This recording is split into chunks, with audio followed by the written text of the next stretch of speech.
First rule of Fight Club. You do not talk about Fight Club. The second rule of Fight Club. You do not talk about Fight Club. But today, we're going to break those rules. Because if men don't start talking about what this movie actually meant, we're going to quietly expire in our ergonomic office chairs. You're not your job, you're not how much money you have in the bank, you're not the car you drive, you're not the contents of your wallet, you are not your fucking car keys.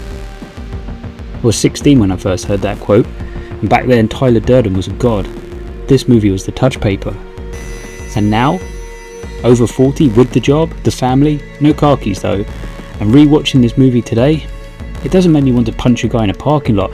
It makes me want to schedule an emergency therapy session. Because at 40, you realise Fight Club isn't a movie.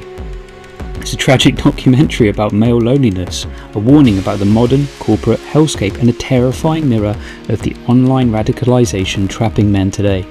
I missed the point for 25 years, so let's talk about it.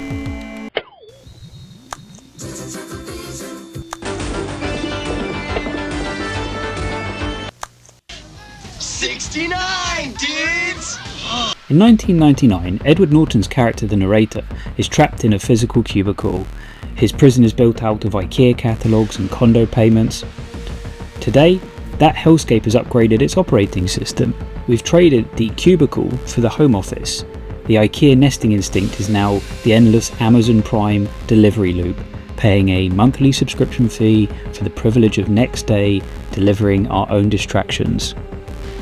We're tethered to dual monitors, defined by our Slack status and completely detached from the physical world. At 16, you are not your job was a cool MySpace bio. At 40, it's a survival mechanism. Society tells men that our only value is as a provider, the paycheck, the reliable employee, when your entire identity is wrapped up in a corporate machine that sees you as a literal copy of a copy of a copy. Losing your job or simply waking up and realising you hate it feels like an existential death. You've traded your soul for a dental plan and stable Wi-Fi. That brings me to the scene that hits the hardest now. When I was a teenager, Bob's testicular cancer support group felt like peak dark comedy. Look at these weird adults crying. Watch it at 40. Look at his face. This is a man who is utterly starving for human touch. We laughed at Bob. Now, half of us are Bob. His name is Robert Paulson.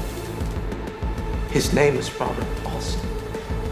His name is Robert Paulson. His name is Robert Paulson. As we age, the boys and booze era fades. It gets replaced by beautiful things, family, kids, responsibilities, but it comes at a silent cost. The group chat dies down. The time with peers vanishes. Modern men are drowning in a loneliness epidemic.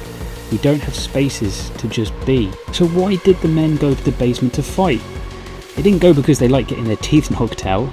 They went because it was the only place they were allowed to feel something physical. It was the only place they were truly seen by other men. Stripped of their job titles, their bank accounts, their social status, and their failures. They were bleeding for brotherhood. And that brings us to the most dangerous part of the movie, and the part that predicted 2026 with pitch black accuracy. Tyler Durden and Project Mayhem. Tyler's diagnosis of the modern man is 100% correct. We're the middle children of history, man. No purpose or place. We have no great war, no great depression. Our great war is a spiritual war. Our great depression is our lives. But his prescription?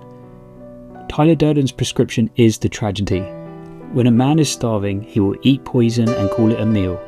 Tyler weaponized that loneliness. And today the internet is doing the exact same thing. When a man feels invisible, exhausted, angry at a system he can't control, he goes online. He finds an echo chamber. He finds an internet guru, an angry podcaster, or a political extreme that offers him exactly what Tyler offered: brotherhood, a target, and someone to blame. In the movie, they blow up credit card companies and make soap out of rich people's fat. In reality, isolated men are told to direct their despair downward at minorities, at women, at whoever the algorithm tells them is the enemy. These men think they're waking up. They think they're taking the red pill. And I show you how deep the rabbit hole goes.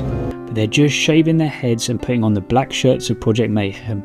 They're trading corporate subservience for a radical ideology that doesn't care if they live or die. Tyler didn't save those men, he just turned them into a different kind of mindless drone. I know some of you watching this are thinking, that's great man, but how do I fix it? I hear you, the contact list is empty. And I'm not going to sit here and give you some cheesy list of life hacks to cure loneliness, because when you're in the hole, that stuff's insulting. Here's the ugly truth, nobody's coming to save us, Tyler Durden isn't real, and the algorithms feeding your outrage don't give a damn about your mental health. They are monetizing your misery. They want you isolated, pissed off and scrolling because an angry, lonely man is a profitable man. You have to recognise that the online echo chamber isn't a brotherhood, it's a business model. And if you want out of the hellscape, you have to force the issue. We need a shared distraction so we can connect almost by accident. You don't need to suddenly become a guy who hosts dinner parties. You just need an excuse to exist in the same room as other tired guys without a screen in your face. Joining a terrible local sports team or standing around a community workshop. The activity is completely irrelevant. The proximity is what will keep you alive. You have to carve out a physical space in your life that isn't owned by your boss, your bills or your phone. And if you're legitimately drowning, stop treating therapy like a surrender flag. Forget the stigma about crying on a couch. It's literally just paying a professional to help you untangle the mess in your head because you're too exhausted to do it yourself. It's not a weakness. In a corporate world, think of it as outsourcing the heavy lifting when your own back is broken. Fight Club was a warning flare sent up in 1999, and we spent 25 years staring at the pretty colours instead of reading the signal. You are not your job. You are a human being who needs connection, purpose, and reality, because the alternative is letting the echo chamber win. The alternative is quietly expiring in your home office. You are not your job, but you're part of a community. Even if you have to force yourself out the door to go find it, go find them and I'll see you in the real world. You do not talk about Fight Club.